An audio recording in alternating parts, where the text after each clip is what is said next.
everybody. So we are back, part two with Atlas Power Shrugged. How we doing, man? Good, man. Thanks for having me on again. I've been looking forward to this.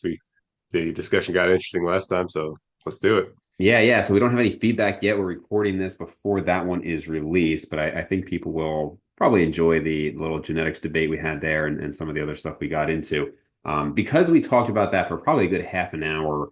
Obviously we have some disagreements there, but I think we'll mostly skip that here just because I don't want to rehash the exact same stuff. But again, I thought that was a good hmm conversation. I wanted to first jump into some of the conversation that you had with Alex Leonidas on TRT. This is something that I have just had some pretty extensive conversations, most recently with Mario Tomic and Jeffrey Schofield about this. And it just seems to be super pervasive. My take on it generally is that I'm as a medical intervention, like a true medical intervention, I think it's fine. Obviously, for some individuals, it can be extremely helpful, but it is almost laughable to see the number of mid 20-year-olds who are going on TRT trying to justify steroid usage. And I'm sure a small percentage of them really do feel we can almost kind of talk about two different things. One is how many people are using it as an excuse to jump on gear, but then also how many people unfortunately have been misled to believe that, hey, if my testosterone, I got one testosterone test, it was 450. I want it to be 900. I need to go on TRT. And I think both of those have their own problems. Yeah, definitely. There's so many angles to go with. I don't know which one to start with. I've been trying to come up with a post on it, but it's a topic I know I have to do right. I have to kind of hit the nail on the head. Be as firm as I want to be on it without being unnecessarily unkind to certain people, if that makes sense. Yeah, I think it's a problem. I think it's being pushed really, really hard, and people will say otherwise. I've seen some people saying, "Oh, big pharma doesn't actually want you on TRT because then you're less likely to take heart medications or something." Mm. And there's probably I'm sure there's a faction that doesn't sell testosterone related products that does. But that being said, there's a whole like cottage industry of like TRT clinics and stuff like that. I mean, we saw with Alex Eubank, he's immediately promoting the clinics. So I think the biggest of big pharma may not necessarily be engaging in a conspiracy to get everybody on TRT because they'd probably rather put you on statins and whatever else you end up needing if you stay obese. Because I mean, in theory, if somebody just can't get the job done on their own, can help you potentially do the work to lose weight. That's kind of the argument for it. That being said, I mean this is usually being pushed by guys who everything else, whatever else is wrong in your life, you're having trouble with your job or finding a relationship or all that stuff. It's like pull yourself up by your bootstraps and rub some dirt in it and walk it off. Right there, Right. they want to be real tough guys about everything, but then when it comes to their hormones, oh no, we can't rub dirt in that and walk it off. No, no, Right. we need medicine. Like whatever. But yeah, so I started off in the wrong. That's probably not the angle I should have opened with. Yeah, I think it's probably there definitely seems to be a push to get everybody to feel like they need it. I mean, you hear this myth that testosterone levels are just irrevocably going down. Like no matter what, even if you do all the right stuff, your testosterone is going to be like half that of someone in the 50s and like a quarter of that of someone in 1900 or whatever, which is nonsense. There's no actual they weren't testing people's testosterone levels back then, so they don't actually know. It's speculation. It's probably complete nonsense. I mean, people, the boomers in the 50s were all dealing with like lead poisoning. I think they still had like mercury and like in like baby products like teething powder and stuff Yeah. back in the early 1900s. They were getting exposed to all kinds of crazy stuff, and on top of that, a lot of folks didn't even have access, like regular access to meat. Like there was a big push in the early 1900s to actually get like kids access to meat because it was understood that these kids are needing nutrition to grow. Like heights were still stunted back at that time, kind of how when you had when we switched to agriculture instead of hunter gathering, we on average people tended to lose a lot of height from that just because living off of wheat is not going to give you the same nutrition that living off of venison or what have you would, right? So our heights have actually climbed through the 20th century because people are just getting more access to nutrition. So I have a hard time believing that these people back in like 1900 were just these like high testosterone, like bull shark Ubermenschen that, Yeah. and I mean, even like Derek from More Plates, More Dates, who was, very, hormone, pro hormone, back, whatever. Anyway, he's even said that's nonsense. Like, there's no reason to think that men back in the day were walking around with like crazy Ubermensch testosterone levels. There's no reason to think if you're your granddad in the 50s who was like inhaling lead all the time with I mean, sure, we have microplastics now, but like everyone's talking about what all people are talking about is like kind of the what, like, okay, there are microplastics found, okay, so what's the effect size? That's kind of the question. Like, is there an effect? Probably so. Is it significant compared to all the other lifestyle factors? That's kind of the question. I don't think that's been answered. And every answer that kind of tends to say like, oh well, rates are declining even if you do everything right. I mean, I don't know about that. I mean, because we still have, we still have an establishment that more or less says you have to you have to cut off all exposure to sunlight. If you ever go out in the sun, you have to be covered up or in sunscreen. You can't get any sun. You're not supposed to eat any sort of animal products. No eggs, no red, like, there's no safe dosage of red meat per week that you're allowed to eat. And obviously, these people don't lift. They don't even Yeah. lift. So I'm not entirely convinced that all the factors that are actually under your control are being properly controlled for. I mean, just, everyone's obese, so we're not. I'm not convinced that a lean, healthy person that eats a diet that would be conducive to testosterone gets a little bit of sunlight, and we're not talking all the crazy like biohacking nonsense. You don't have to go do all that nonsense, but just go outside occasionally.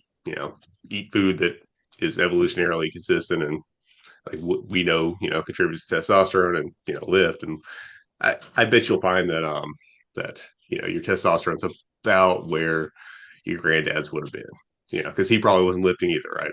Right. Right. Yeah. um Yeah. I've actually, and I yeah, fortunately haven't heard too many people say, I mean, I'm sure it's out there, but people saying that, they don't want us on TRT because they want us on statins or whatnot. I mean, that would be a very ridiculous I've argument. seen it. Yeah, I mean, I'm sure it's out there. Hopefully, it's not very prevalent. I mean, if anything, testosterone can have deleterious effects on lipid panels. Generally, it's fine, but you do see some people who have lower HDL and higher LDL on if they're on testosterone. There are exceptions to that, and sometimes if you're super low in testosterone, you go on TRT, then you can kind of normalize lipid panels. But all that to say, I mean, if you're just some obese person with hyperlipidemia, going on TRT is in no way going to help that. And if anything, you have to, be careful about higher hematocrit and hemoglobin levels and all of that. Yeah, I think if anything, the argument's more psychological. Like, it gives you the mood boost to stop being depressed, get off the couch, Right. because they say testosterone makes effort feel good. So it's more that it's what you need to go out and do the work. I don't know why you can't just rub some dirt in it and walk it off and just do the work, even if you don't feel like it, because they'll say that everything else, they're gonna be like, oh, just do it anyway. Yeah, wake up at 4 a.m. But then, oh, if it's testosterone, no, no, no, I need my medication. And Big Pharma doesn't want me to have it because they want me on different medication. Sorry, I'm I'm annoyed by that. Yeah, But I yeah, could and see. then and I mean, on that angle, it's just that it kind of saddens me because I feel like life is legitimate. It legitimately is a lot harder now for a lot of men, just for big reasons beyond your control. You can't control what's going on in the economy. You can't control all these other factors that are making it harder to form a family and actually take care of them. Just so much is outside your control that is objectively making it harder, and it may be harder for you to get some of the things that your dad, your granddad might have had an easier time getting access to.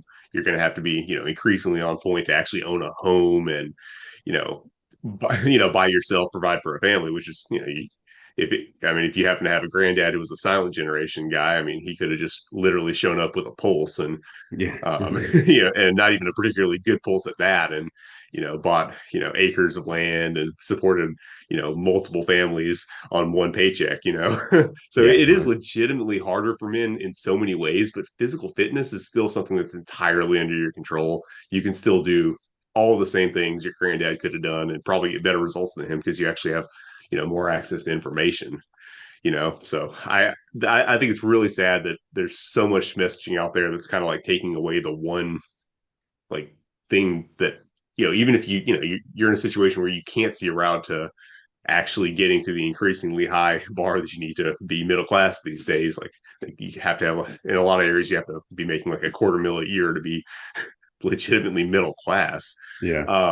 But you can still be in great shape. You can still be strong. You can still have you can still be have a great physique. All that is still in your control. So I wish they weren't trying to make so many men feel like they need to be dependent on something external for that because it's one area of agency that you can actually take control of your life in. So that's kind of sad to me. And then, I mean, a final angle that I've just noticed that kind of disturbs me a little bit is, I mean, with naturals, we have high testosterone sometimes, or some of us do. I assume I do just because I like to think that I do, but I feel like I do. I don't know. But like you know what that feels like. It feels good. You're ready to go. You're ready to, go do work and all that stuff. But it's not stable throughout, your whole life. You don't feel like ready to go, crush a workout and then eat some raw meat and then you know,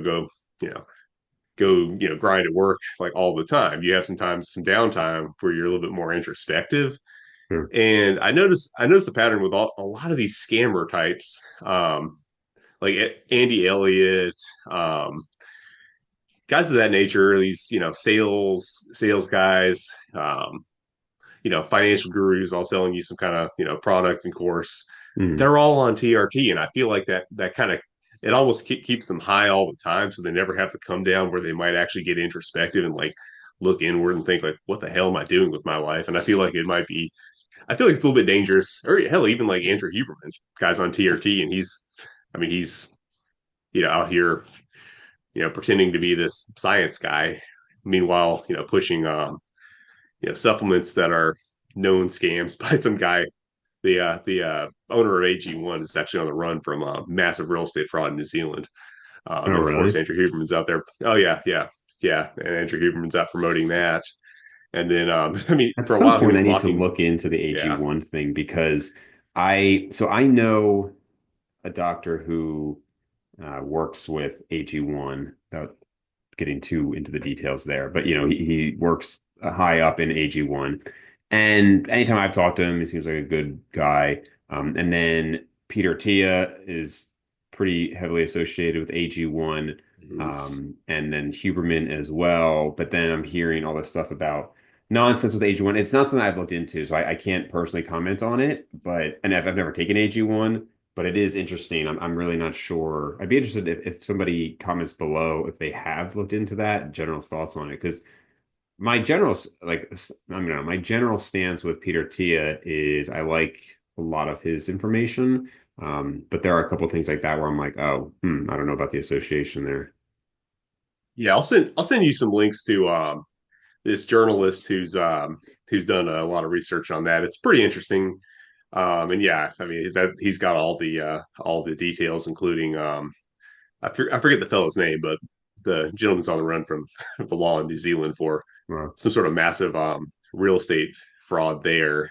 hmm. And yeah, he's kind of got the dirt on Huberman. Not that there's anything like you catch Huberman doing anything wrong. It's just this guy is promoting himself as this objective science guy, and then just not looking at an overpriced powder that just doesn't has not been shown in any sort of you know in any kind of actual scientific manner to actually have any particular benefit.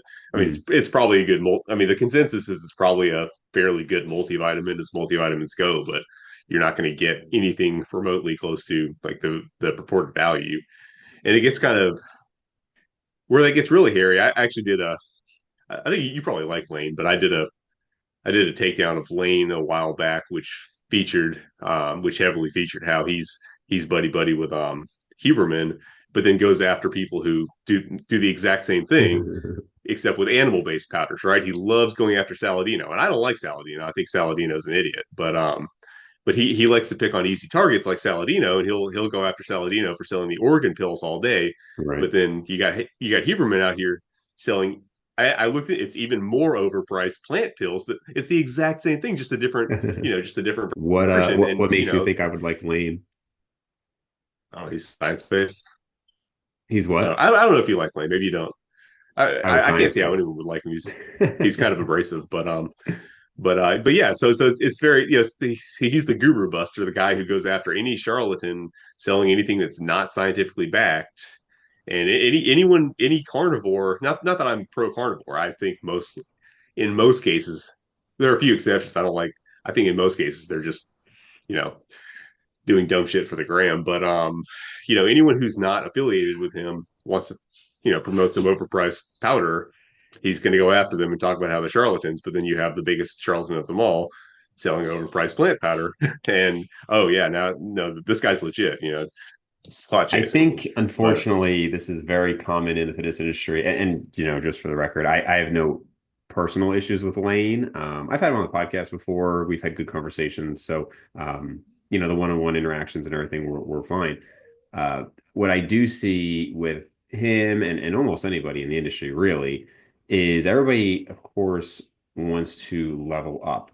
And so when they can make an association with somebody that maybe has more clout than them, they will do that. And so some very obvious examples. So Lane Norton for sure spoke very negatively on Joe Rogan, not inappropriately. There was things that Joe Rogan would say or do that were kind of ridiculous, and Lane would call him out on it and do this. Well, then lo and behold, he gets on the Joe Rogan podcast, and now it's like he's his best friend, and he won't say anything negative about him, etc. And even Peter T with Huberman, I am sure that Peter T would have some significantly negative things to say about Huberman and some of the stuff he's espoused.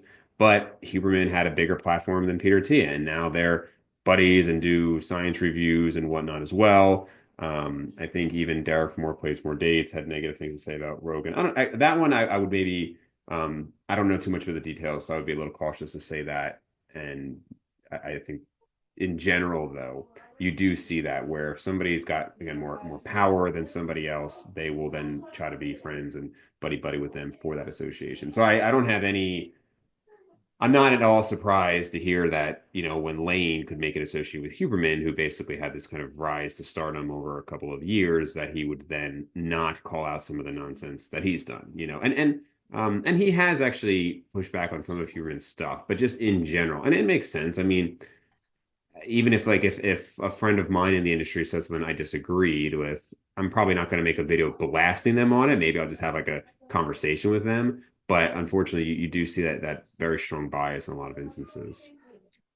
yeah, I mean, it wouldn't be a big deal if it weren't for the fact that he's just kind of made his name as I am the guy who calls out the scams, right? So then, so it makes him kind of a.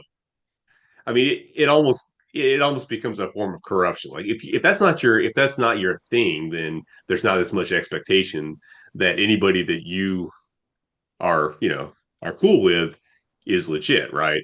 If you're just somebody who's out, talking about your particular exercise style, your particular thing that okay, well, there's no expectation, right? But then if you've made yourself the guru buster, the scam buster, then by who you associate with or don't, and who you criticize and who you don't has more implications, I think. And with somebody like Rogan, it's like his whole thing is he's kind of a neutral space. He'll talk to anybody, and that's Mhm. that's kind of the you don't expect him to know everything he's talking about. He doesn't try to know everything. Sure. He's kind of he's not a scientist. He's a martial arts guy and a comedian. I mean, I like watching his show. I mean, I like when he talks about the gorilla coming out of the woods at you. That's always kind of it's fun talk, right? You like talking about like grizzly bears and gorillas and Bigfoot and aliens and all that stuff. It's fun, but you don't expect him to be like you don't expect him to Oh, be a sure. scientist because that's not what he does. But then you get somebody who's an actual scientist like Huberman. Okay, now there's an expectation that you're going to be on point with what you say.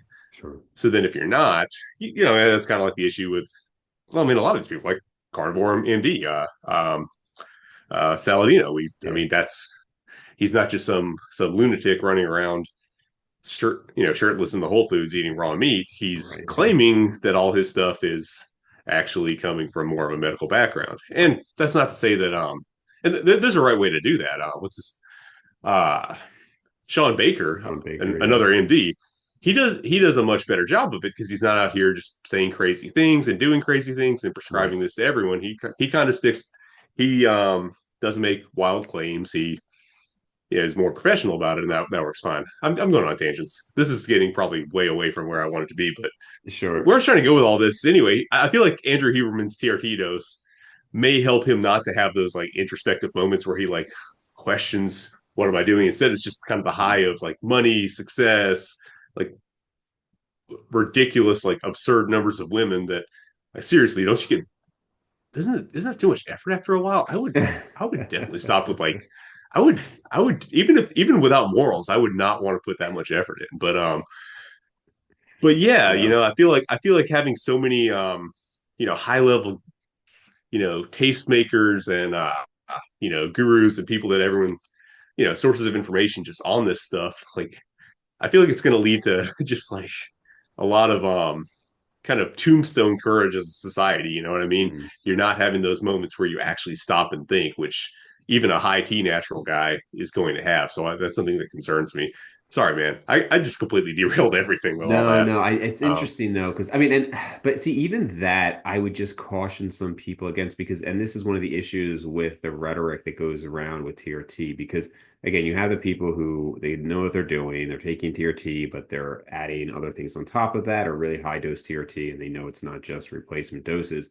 But I would almost argue that the bigger issue is all of these people who then see that and then assume TRT is going to do this for me, even to the point that you're saying about like as if they're going to be this, super alpha male on point all the time. I know plenty of patients and I've had clients and people who are on testosterone replacement therapy. It is not like these people are like every single day, Jocko Willink, 4 a.m., grind, grind, grind. These people are just people. And if, again, on true TRT doses, is what I'm talking about, and they have ups and downs, and some of them aren't muscular at all. They're just, again, I'm talking people who are going from like 100 nanograms per deciliter to 700, right? Not crazy doses. And that's one of the issues is people think it's going to make their life so dramatically different. And a lot of times it's not, especially again, if you're already kind of in range. So you might gain a couple pounds of muscle, you might be a little bit more on point with certain things, but I think it's hurting a lot of people psychologically. And again, I'm not even against TRT. If I'm 40, 50, whatever, and I see that I have like legitimately low levels, like wow, like I'm at 50 nanograms per deciliter. Okay, if I think that the pros outweigh the cons, then I don't have any moral issue with it. I just don't think that most people are going to be in that situation. Yeah, yeah, I agree. Yeah, probably the guys I'm talking about are on what they call sports TRT, Right. plus probably some cocaine. I feel like there's definitely some There's cocaine going definitely on okay. there in a lot of cases. But yeah, uh, yeah. I mean, it's what I wouldn't say I have a. It's not a moral issue so much. I mean, it's more of a. I'm honestly just kind of. It's just kind of sad to see yourself as defective and in need of some kind of external crutch to get where you're trying to get when that's probably unnecessary.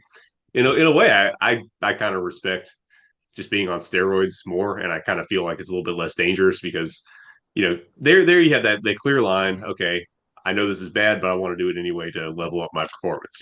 Okay, you want to be a star athlete or something. You take steroids, right? That's okay.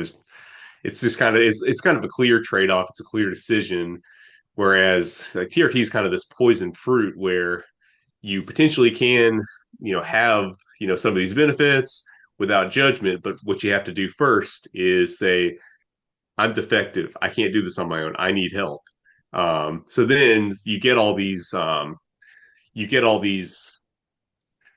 elements of masculinity. Maybe again, if you're doing like real TRT, you're not going to get all this stuff. But if you're whatever, they're all in sports TRT anyway. You take the sports TRT, suddenly you get the physique. Maybe you're able to grind your business more, make a little bit more money. So now you have the cars, you have the physique, you have all that. But it's all dependent on something. Now you don't fully own all this stuff, and in a sense, because you're dependent on something else. So I think that's very dangerous. That I mean, we're already obviously exceedingly, codependent in an advanced civilization. We don't all, create everything we own. We can't, right? We all cooperate, but I think that's just one more chain of dependency that I feel like modern men really don't need. Just to have all this good stuff, but it all get or at least or whatever you own the car or whatever, but a lot of it gets taken away if you don't get access to that secret pill that you or I guess it would be an injection, whatever that you need to maintain it. I feel like that's psychologically a very dangerous place to be in, kind of a big insecurity, like having a bunch of stuff, but it could all get taken away. I Right, worry right. about that too. Sure. So I want to get a little bit into your training philosophies. I know we briefly talked about before some specific lifts though. So one I actually just started implementing pretty much right after I heard your podcast with Alex Leonidas was on the belt squat donkey calf raises. And you had basically said something along the lines of, hey, all these studies are showing that a straight-legged calf raise, a standing calf raise is superior, in general to a seated calf raise. Let's emphasize the stretch even more with a donkey calf raise. And I had actually never heard of a belt squat donkey calf raise before. So, like, where did you get that from? Was that just something you thought of, or? Yeah, I mean, as far as I'm not going to say I did invent it, but I'd never seen it before. Just I knew I wanted to do the donkey cap raise, and I was trying to figure out a way to pull it off.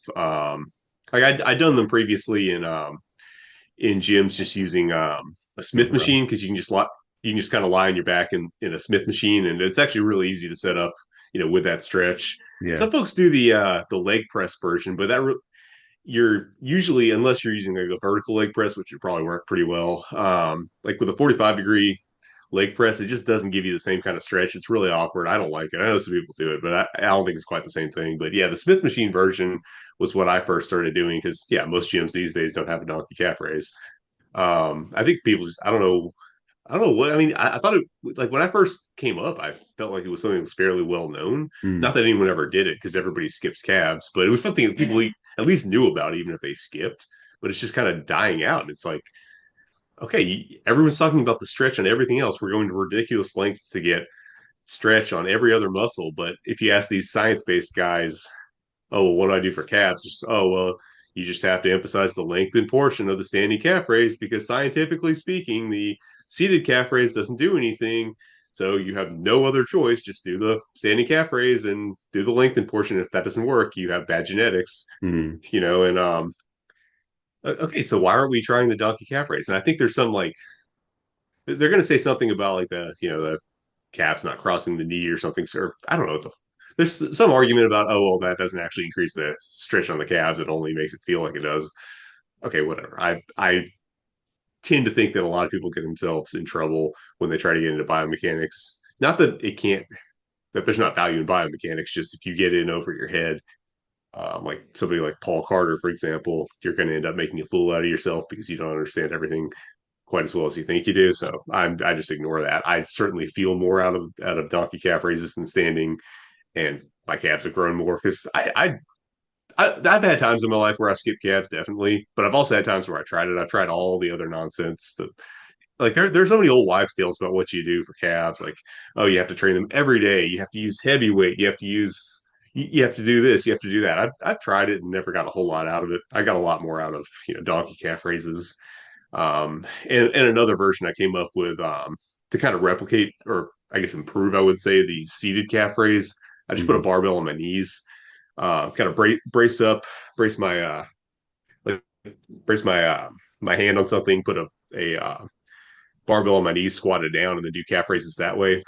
More of a stretch on the at the ankle, good for ankle mobility, and it actually feels like it's doing something unlike the seated calf raise, which I agree. I've never got anything out of it either. So let me clarify, you're So yeah, doing, what are you doing with supporting your arm?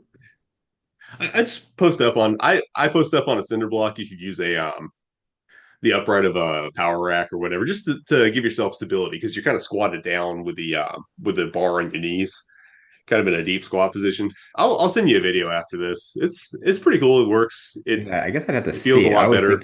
I was Yeah. thinking you're just talking about putting the barbell again, like across your knees, like a standard seated calf raise, but you're squatted Yeah, down more than that. that's what I'm doing. Yeah, that's what I'm doing. It's just I'm squatted down so that I have kind of a closed knee angle. Hmm. Um, and and then you can go forward on your toes more, kind of like a almost like a sissy squat, which is pretty cool feeling. or just go up. But you're getting more of a stretch on the ankle. I got it from a an Olympic lifting drill just to improve ankle mobility. But then I started doing actual calf raises that way, and it felt pretty cool. I'm Interesting. not saying. I mean, I got more from those movements than I ever did from just regular seated and standing calf raises. So, Gotcha. Yeah, so I have a belt squat, and one of the things I really like with my current setup is with almost every calf raise I've ever done, there's that slippage factor. You get a few reps in, your foot starts slipping, and especially if you're just doing it on stairs, like if you're doing like a one-legged calf raise on stairs or something like that. And the platform I have for the belt squat is just like a hard metal with a kind of sharp edge. And with my shoes, I mean, it grips really well. And it just feels so much better. I'm not saying it's like a game changer for results, but it just feels so much better. So one of the issues I always have with calves, I actually made a video of this when I was out in Colorado with like Brian Borstein and Cass Hansen and all that, was I was saying how it's very hard to not unintentionally use your arm if you're supporting yourself on a wall, for example. Again, not saying it's like going to ruin your results, but you're probably maybe unknowingly pushing a little bit with your hands.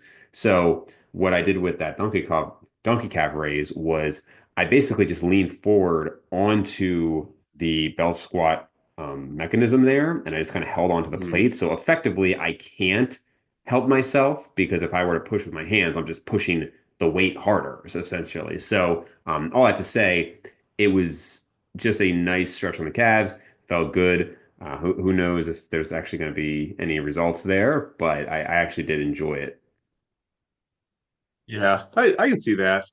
I guess that hasn't been an issue for me just because the way I do it, I don't have much lip. I'm kind of having to pull myself forward a little bit with my hands to make sure that I stay on the wall, kind of Mhm. being pulled backwards by the landmine setup that I use. So Mhm. I don't really have much leverage to push anyway. I mean, for the most part, I would probably just, if I were going to do that, I'd probably just be strict on the first reps. And then I usually tend to, if I can on most exercises, or at least most bodybuilding stuff, I'll tend to cheat towards the end to just get Yeah, like you get some full partials and everything. failure. But yeah, I'm pretty good at about not cheating.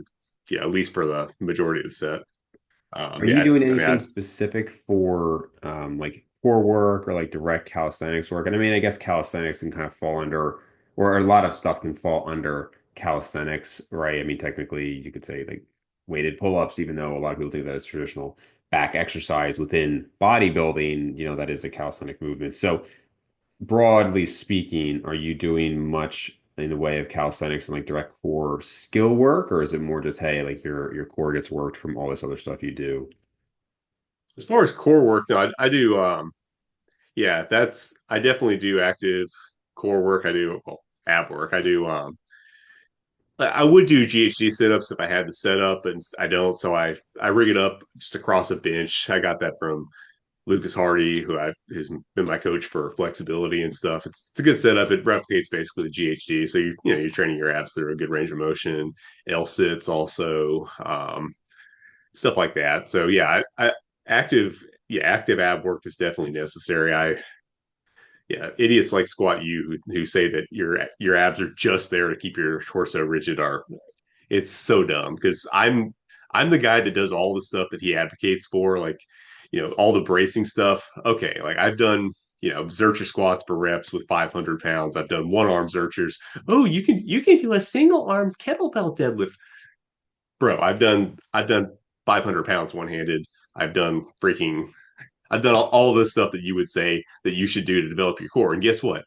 That didn't give me the capability I needed to actually move forward with it. I had to actually train it through full range of motion. It's almost like your body's designed to move and you can't just do static contractions and expect good things. Now, if you just want like visible abs, that's okay. You can do like, your isometrics and then cut down, you'll have visible abs. But if you want them to move through range of motion, you might need to actually train it through range of motion. I actually got to the point with like with all the posterior chain work that I'm doing, I got to the point where as much as I was doing like weighted stretching in the forward fold, like I could warm up to high degrees of flexibility and like in like the pike stretch, getting my palms to the floor, straight legged and all that good stuff. But I would have to warm up so much, and I was actually very reliant on having heavy weight to pull me down because my abs, I hadn't been doing as much ab work, so my abs were just, not measuring up to my posterior chain. So I had to start kind of correcting that with a bunch more Mm. direct ab work. And so, yeah, I definitely think, at least for athletic purposes, may again, if you just have good genetics and you get your body fat down, you're going to have abs. But as far as if you want them to do something, you're definitely going to have to train them through range of motion, most definitely. Yeah, yeah. So, and I know you had talked in our last podcast about, obviously you know your weight and you were measuring your arms and whatnot. Have you measured your waist? No, yeah, I didn't. I mean, I'm not trying. I'm not trying to get it to grow, so I guess I didn't think about that. No, no, I don't mean because you want it to grow. More the opposite, just because you get kind of two camps of people. Some who say if you want to have the best midsection possible, then you need to train your abs, and some people get very heavy into the core work and whatnot. And then you actually have a whole other camp of people who say don't train your obliques because you don't want a wider waist. Don't do too much core work because you don't want to look blocky. I know you're more in the former category than the latter, but I was just curious, if you had taken any measurements Oh then. yeah, I'm militantly in the former category, or in the latter category. Sorry. Yeah, yeah. That's one of the dumbest things that has ever come out of like bodybuilding. And it's not. And I get pegged as the old school natural guy. I like all the old school stuff, but that's an old school idea. It came from, well, I mean, probably the worst proponent of that was Vince Gironda, who I think is overrated. Honestly, I think he was a whatever. I won't bad mouth him too much, but it also had some. It was I know Steve Reeves was an advocate for it. I don't know where it came from. If it was from Reeves, but yeah, the idea that you shouldn't train your obliques so you don't make your waist look wide, and you shouldn't train your traps so your shoulders don't look narrow. Idiotic. It's that's not, at the end of the day, you have the structure that you have. If you have wider hips, you're not going to have a good V taper like Steve Reeves. You're not going to look like Steve Reeves no matter how much you skip your midsection. You're just what people actually get when they try that. If you don't have the Steve Reeves, narrow hip, wide shoulder build, you're going to end up honestly with kind of an hourglass figure with like childbearing hips. It's not a good look. I've seen I mean, I don't want to be mean, but I've seen some examples of that, and it is not a good look. Whereas if you actually train your obliques, okay, you're not going to look like Steve Reeves. You were never going to. You never will. There's nothing in the world you can do to look like Steve Reeves. But you could look like Eugene Sandow. You could look like the Farnese Hercules. Like you can have that old school like Bronze era, or classical Greek and Roman look where you have the obliques and stuff, and that's a cool look too. Okay, you can't pick your bone structure, but you can make your own bone structure look good. So if you have powerful obliques, and that'll fill in that gap, so you don't have an hourglass figure, which is probably not the look that most young men are going for. But Mm. but much better to have a big, powerful Herculean torso. I mean, who doesn't want to look like the Farnese Hercules, except with Yeah. one minor adjustment? But that wasn't his fault. Apparently, in their culture, they actually like wanted not to be presented as well endowed in their statues. I guess because Okay. they didn't want to be distracted by like a big flopping dong. So apparently the dude who sat for that was like, hey bro, like make my dick look smaller. So I don't want the bros to have to look at a big dick. He's like, yeah, I got you, man. I'm not familiar Just with that imagine that. story, but I'll take your No, word. that's apparently how they did it. They're just on like a unprecedented level of Sigma grind set. They did not care at all about what women thought. They didn't want the bros to have to be distracted from aesthetic appreciation by a big flopping dick. I'm That sure the that's bros why. appreciated it. Yeah, that is like high levels of Sigma grind set. But anyway, yeah, like the Farnese Hercules. It's a great look. Guy looks jacked and stacked and just powerful, classic. That's a cool look too. So, and then on the flip side, if you do have that good structure, not good. I mean, it's not good and bad because the Herculean look is good too. They're just different looks. But if you do have the narrow hip structure, you're not gonna suddenly get blocky because you trained your obliques. Like you'll look like Frank Zane. I mean, he had a very narrow waist, but if you look at him, he has very defined obliques, and it doesn't detract anything from his physique. If anything, it looks cool. It's just like an extra little detail that Steve Reeves didn't have that Zane did. And then on Right. the trap side, they do the traps thing too. You can't develop your traps, or you're going to look like you have narrow shoulders. No, you're not. If Steve Reeves had developed his like giant traps because he was deliberately trying to avoid them, he would have looked even cooler. Like you look at someone like Serge Nubret who had huge traps. Does it make his shoulders look small? No, he has kind of that kind of same proportions as Steve Reeves, more or less, except with big traps, and it looks cool as fuck. I think so. Yeah, I absolutely hate that. I despise that. That's one of the dumbest ideas in bodybuilding. Yeah, yeah. Yeah, I think I was somebody who I wouldn't say I had blocky abs, but that was one of the body parts that I more naturally had. Like even if I'm 20+% body fat, I'll still have a four pack. So it wasn't something that I had actually for aesthetics focused on too much. But now more recently I've started to get into some calisthenics work, nothing crazy, but once or twice a week I'm doing some stuff. And I'm just finding it fun to do something different. I'm still doing all the traditional bodybuilding, lifting and whatnot, but just kind of adding it on top of it. And the skill aspect is fun. Like I think I saw a post from you about muscle ups, and you had said that people told you, oh, you have the muscle for it, or you have the strength for it, but you don't have the skill yet. And you kind of fought against that, right? You said, no, I actually didn't have the strength for it. Yeah, yeah. I mean, I'd always just kind of wanted to do them, but I didn't really care about actually practicing the technique. So I worked up to doing like really, really, really struggly singles, but it was always super hard. I had to start with a lot of momentum and just kind of work up to it for like half an hour. And yeah, people would see me struggling in the gym and be like, "Oh yeah, you have the strength for it, and you just don't have the skill." And I mean, probably to a certain extent that could be true. I think that's probably more true for a lot of people than it was for me. I think the issue for me was just having that shoulder mobility to actually really take more advantage of of the stretch overhead and like kind of lever myself down. So when I did start getting into different methods of lifting, suddenly it went from just really, really, really struggling to get one to just being able to chain them because suddenly, I could actually get down to the bottom and actually control that swing and actually get some rebound off of it. And, I think I'm up to, but like I'm up to, I went from basically like one like horribly struggly muscle up to like, what was it, either eight or nine. I think I'm up to nine, whatever, either eight or nine with like literally no training. I like like basically once a year, or not even. I think I skipped the whole year. Yeah, it's been like kind of once a year I do them, and every time I hit a PR on them, and that's just from getting stronger. And they're still like horrible technique. I've never practiced the technique. Everyone gets really mad when they see me do them, but like I don't want to be good at muscle ups because I practiced a bunch. I just want to be stronger and more athletic. So I would say if you just literally don't practice them for years and get better, you're probably getting stronger and more athletic, right? That's kind of my take Gotcha. on So most it of the wasn't a calisthenics lift stuff. that you were actually trying to do. You were just kind of training and progressing in general, and then you'd give it a shot. Yeah, because I do bar muscle ups. I learned I briefly did CrossFit and I learned ring muscle ups one time, but I doubt I could get up on rings and do them right now just because there's a little bit of practice to it. But yeah, so I don't have a bar that works for muscle ups at my normal training setup, so I have to drive to a park and do them. So it's not something that I do often just because there's nowhere for me to. It's not convenient, but just every once in a while, I like to just try it out and see. Mm. It's more of a it's really more of a test to gauge everything else. That's something I really like to. I put a lot of value in is like no practice PRs, just being able to do usually rep PRs on something that I haven't even been practicing at all. I feel like that's a Mhm. good indicator that everything else you're doing is working. Right.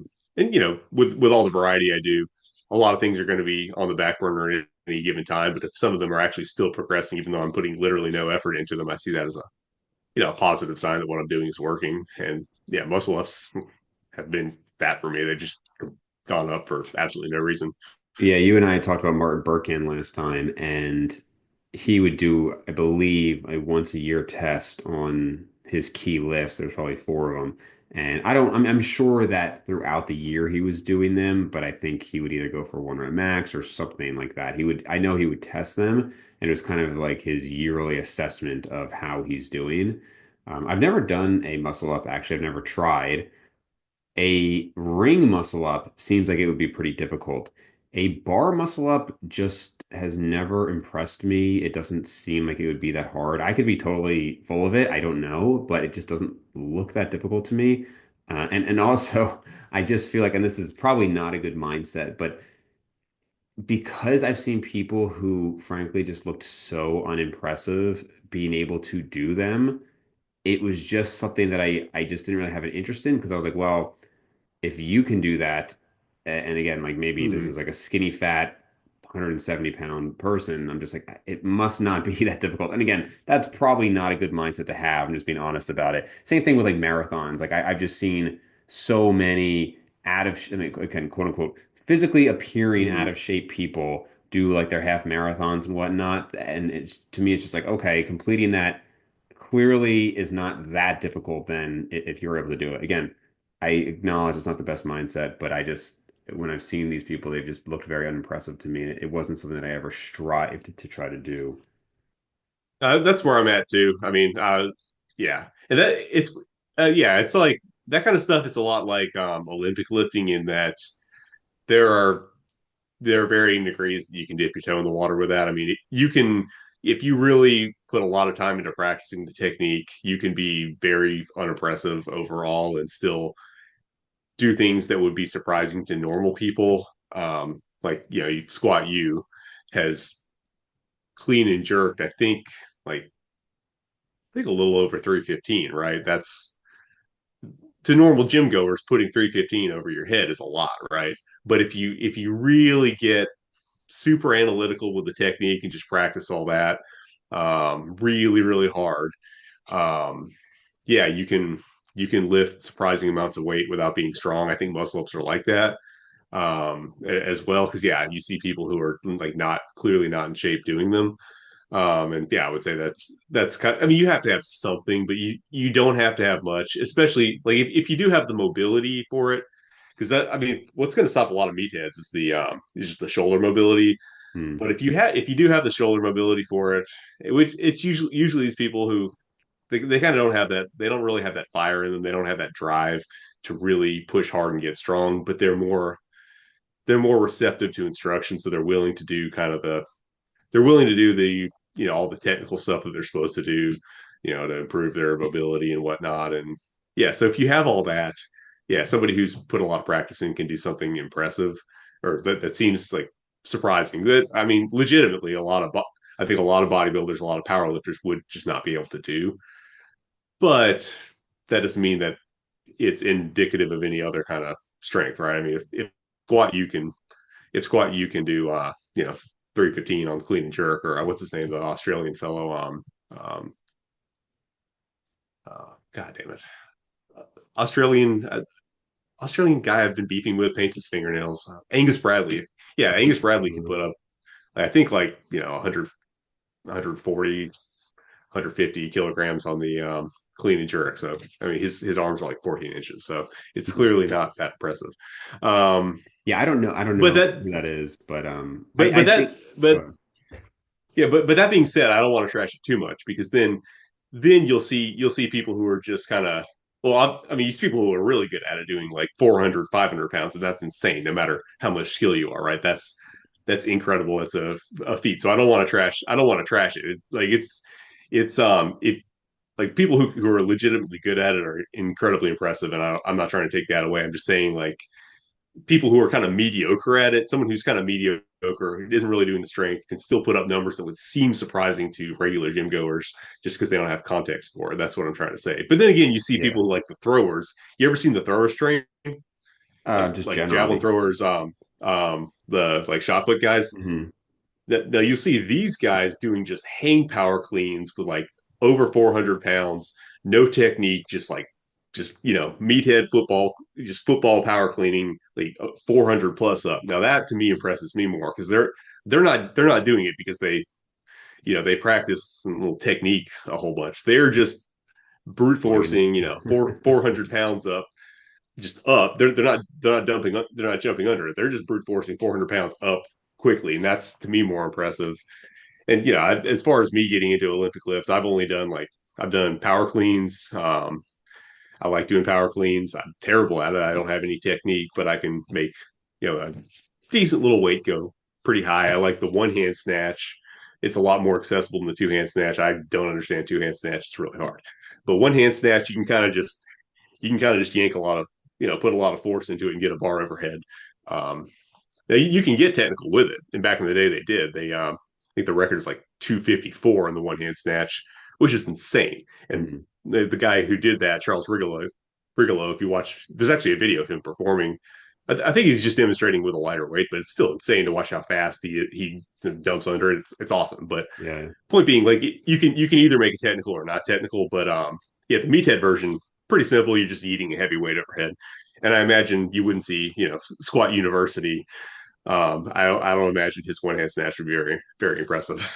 Yeah, yeah, and Or his just to power clean. clarify, I was saying something similar that, like, to me, when I was talking about the lack of impressiveness of a muscle up or let's say a half marathon, I'm talking about to be able to just complete it, right? Not that you can't have impressive levels of it. Obviously, there's some level of performance in pretty much any physical activity that could be very, very impressive, but I just meant like the completion of it. So, Yeah, and I mean, it's I would say it's a problem if someone just can't do one, and they're if someone's trying to be fit and they can't do one, there's probably a problem there because it probably means you're lacking in either strength or shoulder mobility. So to be generally athletic, it ought to be something you could do with like fairly little practice. Like I have no skill in it, I don't know how to do it right, but I can do it. And I think that's a good indicator that you're athletic. Saying I think you should be able to kind of, yeet some heavy weights overhead or, you know, off the ground quickly. But how much do you have to get really good at it? No, but it's nice to have just kind of the ability to do that to a certain extent. So I think you should be able to kind of, move weights dynamically, move your body dynamically, but I don't think you necessarily have to specialize in the form. Like sure. I use a lot of calisthenics stuff in my training, like handstand push-ups, Gotcha. dips, pull-ups, all that good stuff. But I've tried to steer away from just practicing technique and just trying to get really good at it. I still kind of want to use it for just training.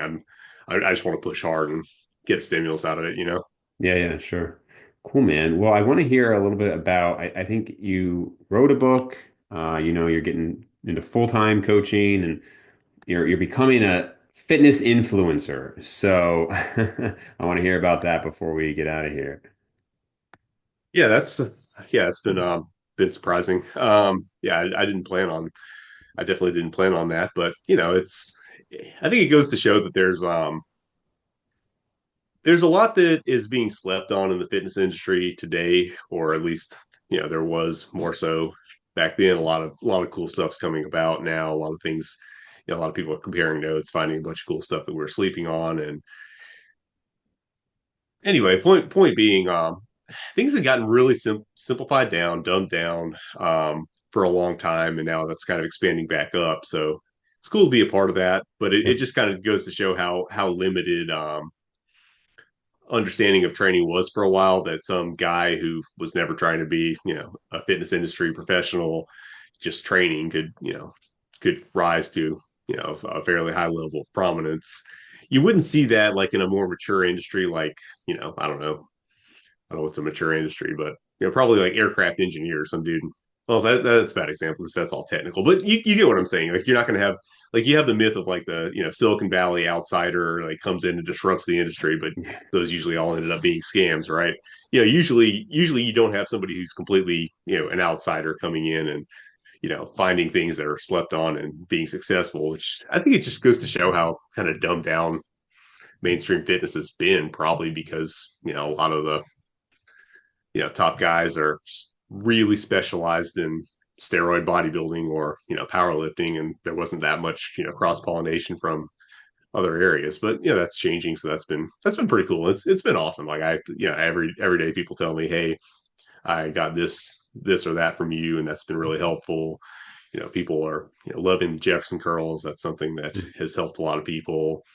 Um, pullovers, some of the good stuff that I've been able to kind of help champion a little bit, and that's been super cool to just help get some of that stuff back into the mainstream. Yeah, and from not having that much of a background, I've been able to start building up a coaching business. I've been surprised and honored with the quality of people that put their trust in me to manage their training. I get like yeah, I'm like, wait, you're this strong and you want me to train you? That's crazy. Or you can do, I've got a lot of, really impressive folks that are, putting a lot of trust in me. And that's super cool. So I That's awesome. I feel yeah, that's an awesome thing. And then yeah, then people are I'm also selling the programs, people are loving those. So it's very cool. I kind of wasn't expecting this to be a career, but I'm in a position to now make it a career, and that's actually awesome. I'm actually like enjoying what I do for a living now. Not Awesome. all of it, because a lot of it is like the you're on electronic communications platform, so I have to actually learn about technology and stuff, which I'm not good with, like edit videos and like figure out all sorts of like what cameras do. I've done all this off like a cracked like Samsung Galaxy. So now I have to figure out like cameras and microphones and stuff like that, which I don't love because I'm not good at that sort of thing. But as far as like the interacting with people, I love that part. That's actually really cool. That's awesome. And yeah, I think that's certainly obviously with a podcast, you're constantly interacting with people. And that's probably like the best part of it is the connections you make, the clients and everything, the results and everything is all very cool to see. So that's great, man. So I'll obviously have links to your YouTube, to your Instagram, and then where people can find your programs and book. Cool, man. Yeah, I appreciate it.